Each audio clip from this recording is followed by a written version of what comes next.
안녕하세요. 제 이야기가 네이트판에 글로 올라왔다고 들어서 이렇게 찾아와 봤습니다. 맞습니다. 결혼식장에서 신랑 싸대기 때리고 마이크 잡아 고래고래 소리 지른 그 신부가 저예요.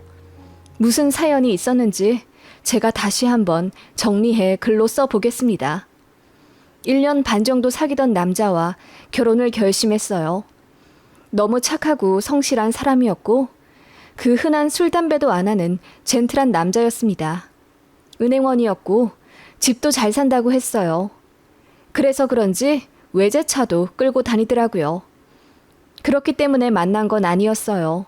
왜냐하면 저도 연구직 사무원인데다 국제기업 소속이라서 연봉으로만 따지면 제가 훨씬 많이 벌어요. 집은 그냥 평범한 편이고요. 사람한테 뒤통수 맞은 적이 단 한 번도 없었기 때문에 별로 의심하는 스타일도 아니고 또 무덤덤해요.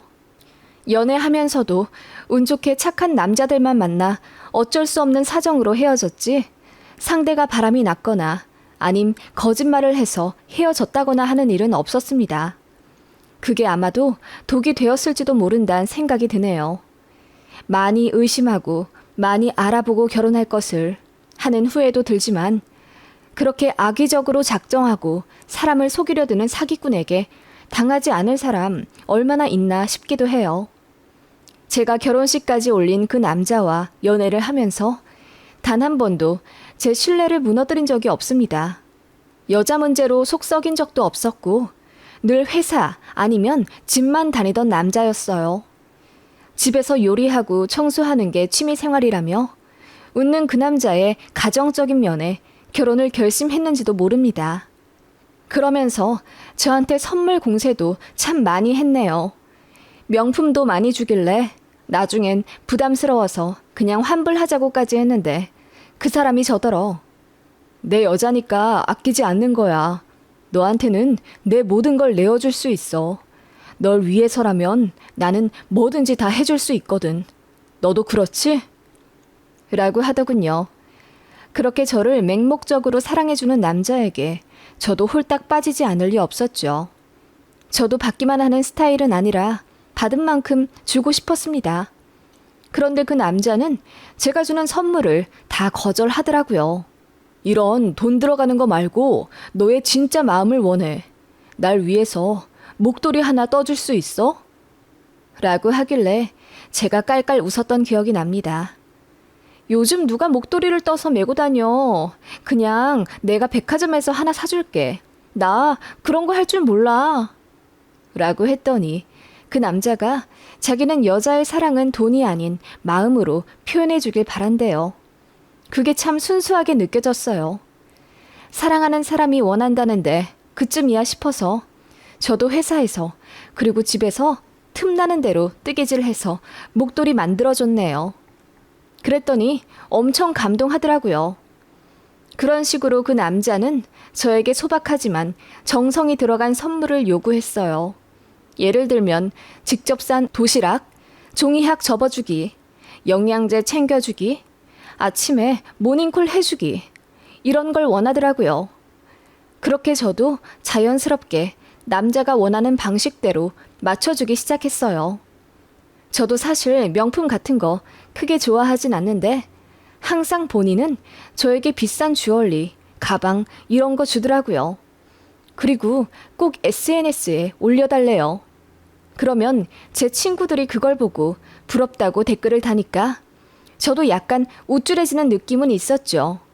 다들 저더러 남자 너무 잘 만났다고 하더라고요. 그리고 저는 남자에게 돈 안 쓰고 종이학, 학알 이런 거 접어서 주는 거 좋아한다고 하니까 주변에서 부럽다고 난리가 났어요. 하긴 얘기만 들으면 유니콘 그 자체였죠. 여자한테 아낌없이 돈 쓰면서 정작 내 여자는 돈 한 푼 못 쓰게 하는 남자라니. 데이트 통장이다 뭐다 해서 악착같이 반반 돈 내기 시작하는 요즘 커플들 중에서 단연코 눈에 띄긴 했습니다. 그렇게 주변의 부러움을 받으며 또 남자의 저돌적인 공세에 자연스럽게 결혼을 준비하게 되었던 것 같아요. 남자는 저 없이는 못 산다며 결혼하자고 했고 신혼집도 본인이 다 구해올 테니 몸만 오라 하더군요. 그래도 어떻게 그러나요? 일단 모아둔 돈 4천만 원과 친정에서 5천만 원 해주신다고 해서 얼추 1억 가져가기로 했습니다. 그랬더니 남자가 길길이 날뛰면서 절대 그러지 말라고 하더군요. 저희 부모님한테까지 가서 무릎을 꿇고 저 은희 너무너무 사랑합니다. 제가 집 정도는 마련할 수 있는 영광을 주십시오. 장인어른 장모님. 이라고 하더군요. 그 모습에 뿅 가지 않을 여자 쪽 부모님이 어디 있을까요? 그래도 혹시 모른다며 친정엄마가 통장을 주시긴 했습니다. 결혼 준비 비용도 남자가 다 알아서 하려고 하길래 그건 정말 염치 없으니 식장만이라도 친정에서 해주신다고 했네요. 그래서 예식장 스드메까지는 저희가 부담했고 남자가 신혼집이랑 가전 가구 다 해오기로 했습니다. 신혼집은 서울에 인접한 경기도 모 도시에 24평짜리 아파트로 하려고 했어요. 혼자 이리저리 알아보더니 거기가 제일 낫다고 해서 계약했다고 하더군요. 나름 제 직장이랑도 가까워서 남자가 배려한 줄 알았죠. 그런데 상상도 못할 대반전이 있는 집일 줄이야. 그건 나중에 이야기하겠습니다. 암튼 그렇게 결혼을 준비하는데 참 행복했어요. 주변에서는 저더러 남자 잘 만났다고 부러워 죽으려고 하더군요. 남자도 그런 주변의 평을 어느새 즐기는 듯 했어요. 하긴 그 어딜 봐도 그만한 사람이 없긴 했죠. 그렇게 상견례 날짜까지 잡았습니다. 그런데 남자가 저에게 할 말이 있다며 제 집으로 찾아오더니 무릎을 꿇으며 울더라고요. 왜 그러냐고 했더니 저에게 숨긴 게 있대요. 사실 우리 엄마 아빠 이혼하셨어. 아빠는 오래전 날 버리셨고 엄마만 계셔. 홀어머니 있는 남자는 인기 없다고 하길래 너한테도 이야기 못했어. 나 버리고 떠날까 봐. 라고 하며 꺼이꺼이 우는 거예요. 그 모습에 저는 너무 마음이 아파서 홀어머니 계신 게 뭐가 어때서 그래. 자기 어릴 때 이혼하시고 혼자 키우시느라 고생 많으셨겠다. 라고 하며 안아주었더니 눈물이 그렁그렁한 표정으로 정말? 그럼 나 이해해 주는 거야? 라고 하더군요. 솔직히 이해하고 말 것도 없었어요. 예비 시부모님 이혼하신 게 대수인가 싶기도 했고요. 그래서 모시고 살아야 하냐고 물었더니 그건 아니라고 하더군요. 그런데 언젠가는 모실 수도 있다고 하길래 흔쾌히 알겠다고 했습니다. 부모님을 부양하는 건 자식의 도리이기도 했고 또 혼자 계신 어머님이 혹시 나중에 노쇠하시면 당연히 돌봐드려야 하잖아요. 저도 싹수가 아이의 노란 여자는 아니기 때문에 그 점은 이해하고 결혼 진행했습니다. 친정에도 말했더니 오히려 딱하단 입장이셨어요. 저를 얼마나 놓치기 싫었으면 내내 숨기고 있었겠냐면서 홀어머니 계신 게 흠도 아니라며 오히려 저를 격려해 주셨죠. 그래서 말 나온 김에 어머님이랑 식사 한번 하고 싶다고 제가 먼저 이야기했더니 남자가 당황하더군요. 그러더니 내가 어디서 들었는데 시어머니랑 며느리 될 사이는 결혼 전에 굳이 자주 만날 필요가 없다던데? 우리 엄마가 괜히 전화해서 귀찮게 할 수도 있고 그냥 상견례에서나 보면 되지. 라고 하더군요. 마치 고부 갈등이 생기면 본인이 척척 중재해줄 사람처럼 굴길래 어쩐지 믿음도 갔습니다. 그렇게 예식장, 스드메, 신혼여행 모두 예약하고 남자가 매매했다는 신혼집도 한번 가봤습니다. 24평이고 방은 3칸이었습니다. 그런데 남자가 그러더군요. 우리 안방에 침대 놓지 말고 작은 방에 놓는 거 어때? 어차피 잘 곳인데 휑한 곳 필요 없잖아. 작은 방에 침대 놓고 안방은 운동기구를 넣거나 서재로 만들어서 모던하게 꾸미자. 어때? 라고 하길래 그래도 부부 침대는 안방에 하는 게 낫지 않겠냐. 제가 다시 물었죠. 그랬더니 남자가 내가 집도 사고 가전 가구도 다 사는데 그 정도 이견도 못 내? 그리고 너도 살다 보면 익숙해질 거야. 라고 하더군요. 처음으로 시무룩한 표정을 지는 그 남자였기에 좀 놀라서 알겠다고 했죠. 남자는 그렇게 안방 제외한 두 방에 침실, 그리고 저희 드레스룸을 넣어 놓겠다고 했어요. 그리고 나중에 아기가 생기면 안방에다가 놀이방을 만들어 주자고 하길래 알겠다고 했습니다. 그것도 나쁘지 않을 것 같아서요. 이제 남은 건 상견례였죠. 남자는 아래로 남동생이 있다고 들었는데 외국에 가서 사느라 못 온다고 하더라고요. 그래서 홀어머니만 참석하신다고 하더라고요. 정갈한 한정식 집에서 그렇게 남자의 어머니를 만났습니다. 너무나 인자하시면서도 어쩐지 유쾌한 부분이 있으셨어요. 잔뜩 긴장한 저희 부모님과는 다르게 여유가 있으신 분이었어요. 마치 상견례를 몇 번 해본 분처럼 진행까지 하시더라고요. 그런 모습이 당당하면서도 배려심 있게 느껴졌네요. 그렇게 마지막까지 저희 부모님 손을 잡으며 귀한 따님 내주셔서 감사합니다. 행복하게 살도록 우리 아들 많이 가르치겠습니다. 라며 겸손한 모습을 보이셔서 저희 부모님 역시 아주 행복한 마무리를 지으신 상견례였답니다.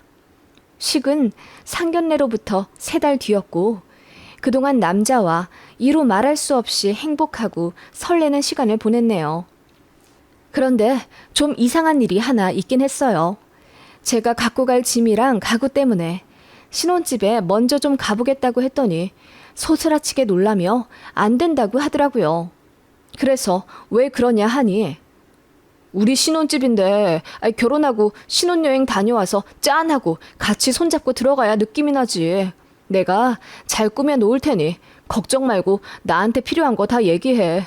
내가 손 써놓을게. 그러더군요. 이래저래 제 생각 많이 하는 사람이구나 싶더군요. 그렇게 결혼 앞두고 청첩장을 돌리게 되었습니다. 남자 쪽 지인, 제 쪽 지인들 100명 정도는 넘게 만났네요. 그런데 여기서부터 깨름직한 일이 생겼죠. 만나는 사람마다 붙잡고 본인이 저한테 잘해준 것들, 선물해준 것들을 줄줄 읊어대기 시작하는 거예요. 그뿐만 아니라 신혼집도 본인이 다 했고 그 안에 들어갈 가전 가구까지 전부 본인이 다 샀다고 자기 입으로 술술 얘기하더군요. 그뿐만 아니라 저는 사귀면서 돈 한 푼 안 썼고 본인은 데이트 비용, 명품 선물 다 대줬다는 걸 이야기하니 다들 저더러 남자한테 잘하라는 분위기가 형성되더라고요. 그리고 누군가는 비웃기도 했어요.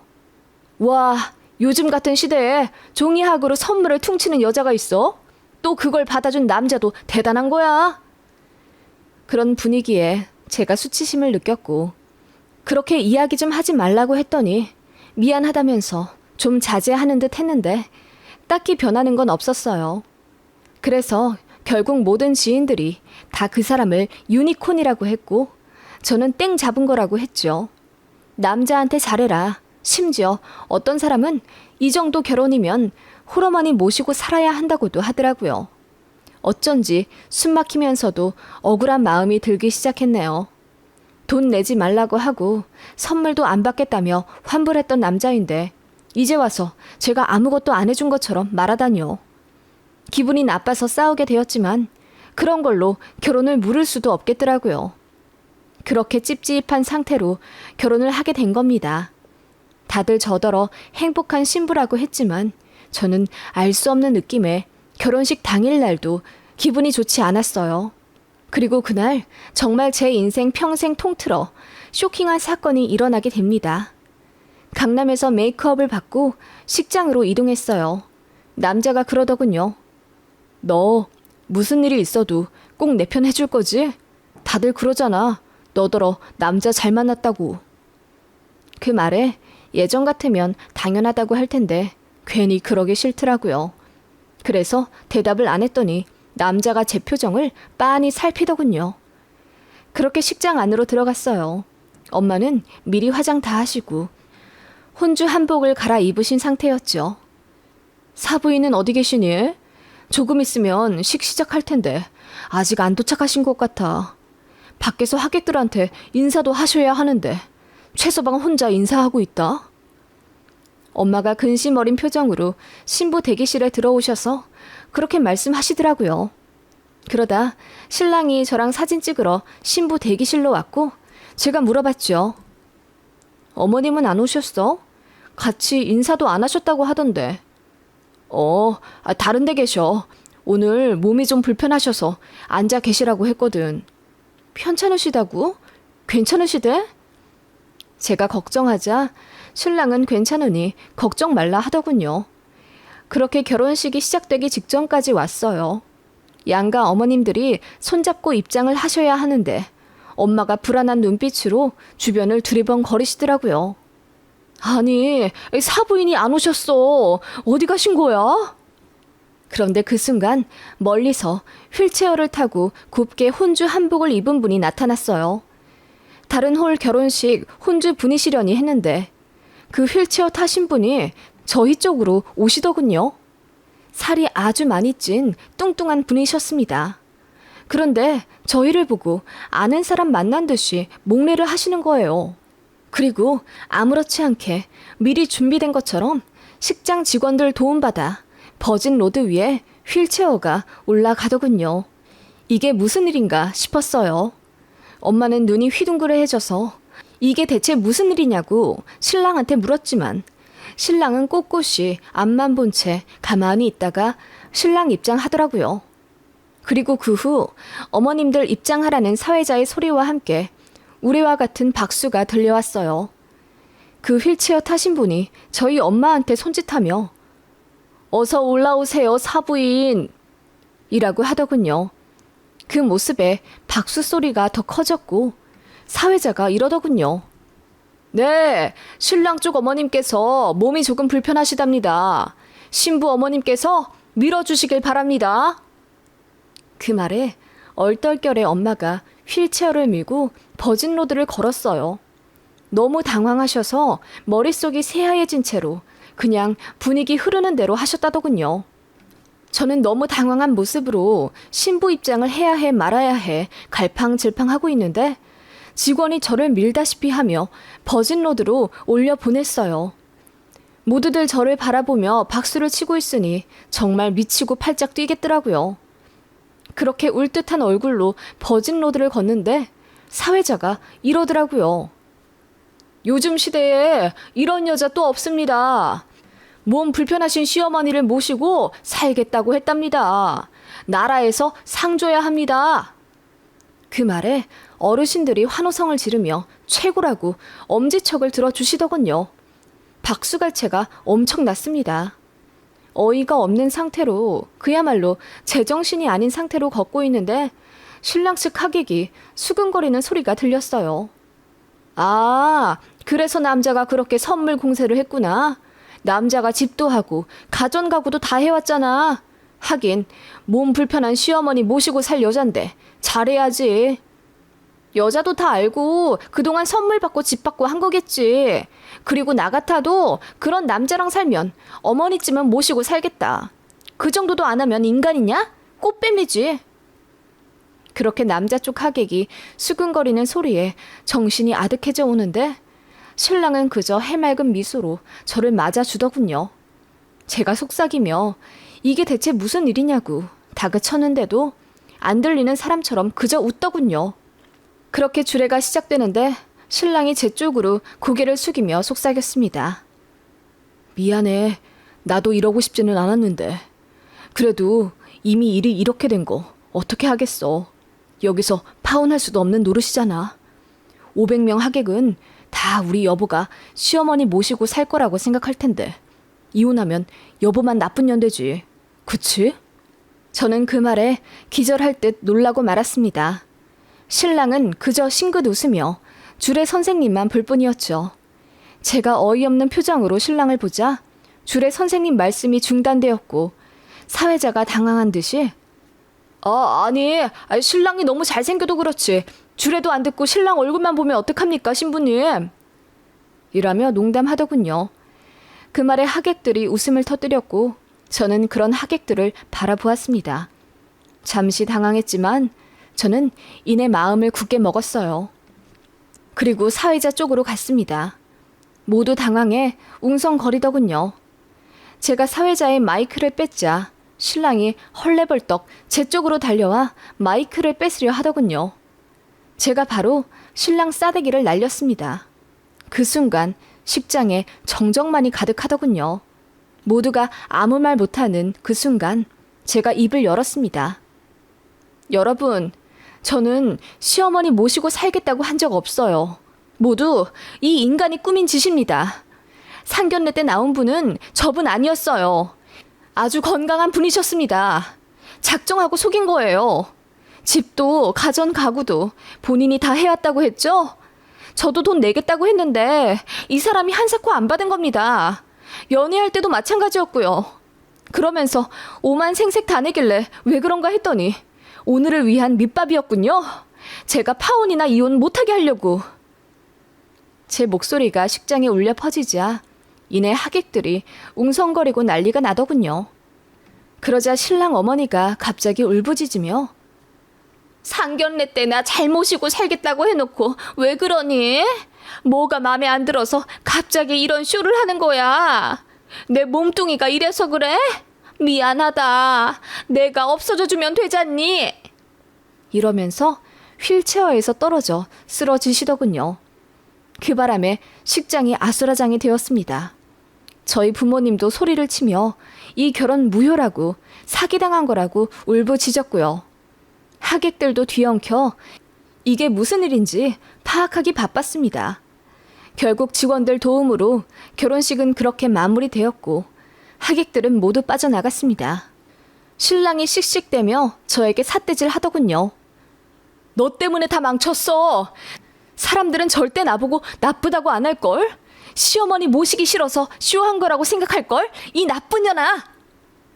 그 말에 저희 아버지와 사촌오빠 그리고 큰아빠까지 화가 나 그놈을 흠씬 두들겨 패줬습니다.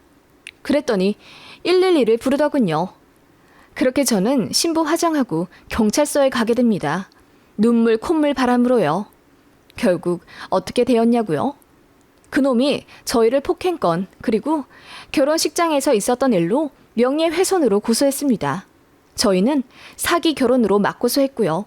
그놈은 자기 직업 빼고 모조리 거짓이었습니다. 어머님은 당뇨로 도움이 없이 살지 못하는 분이셨고 그 생활비는 고스란히 남자가 빚내며 지고 있었어요. 집 잘 사는 것도 뻥이고 외제차 있는 것도 리스더군요. 집 매매한 것도 구라였어요. 월세더군요. 그리고 집 가전가구 산 것도 자기 마통 뚫어 산 거고 저랑 같이 갚아나갈 생각이더군요. 저한테 명품 선물 공세한 것도 결혼하고 나면 생활보 핑계로 팔 작정이었다고 하더군요. 안방 비우자고 한 것도 어머님 방 만들려고 한 거였고요.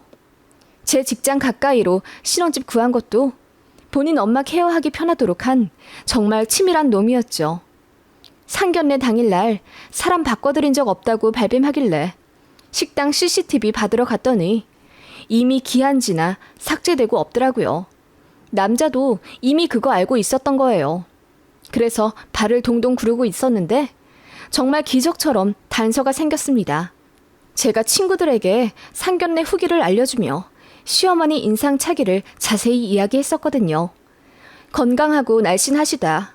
뭐 이런 묘사를 했었는데 저희 엄마도 이모들이랑 카톡 대화를 하시며 사부인 묘사를 한 게 저랑 똑같았습니다. 그 어디에도 휠체어 탄 뚱뚱한 노모라는 표현이 없다는 점에서 1차 증거가 되었고 저희가 머문 식당 룸이 휠체어가 들어갈 수 없는 공간이라는 증명이 2차 증거가 되었습니다. 결국 저희가 승소했어요. 그 남자가 결혼 비용 전부 갚고 위자료로는 겨우 꼴랑 750만 원 받았지만 이겼다는 게 중요하네요. 완벽한 사기 결혼이었죠. 저는 그놈 직장 그리고 계열사에 소문을 다 냈습니다. 아주 파렴치한 놈이라고요. 저한테 찾아와 제발 그만 좀 소문 퍼뜨려달라며 무릎 꿇고 빌더군요. 푸하하 웃으며 절대 싫다고 했습니다.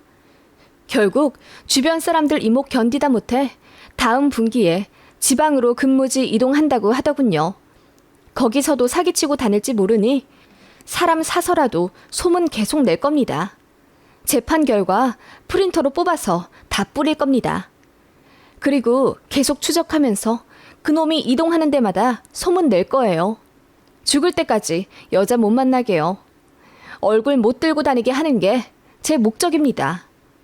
그렇게 아끼는 노모 지나 모시고 살 것이지 별 희한한 방법으로 본인 평판 높이며 여자 인생 망치려 한 그지 같은 놈입니다. 사건의 주인공이 등판하여 이렇게 이야기해드립니다. 사람들한테 망신은 당했을지언정 제 인생을 지옥 코앞에서 구했으니 다행이라고 생각합니다. 여러분도 결혼할 사람이라고 해서 철석같이 믿지 말고 늘 의심 한 톨은 남겨두시어 저 같은 과오를 범하지 않길 바랍니다.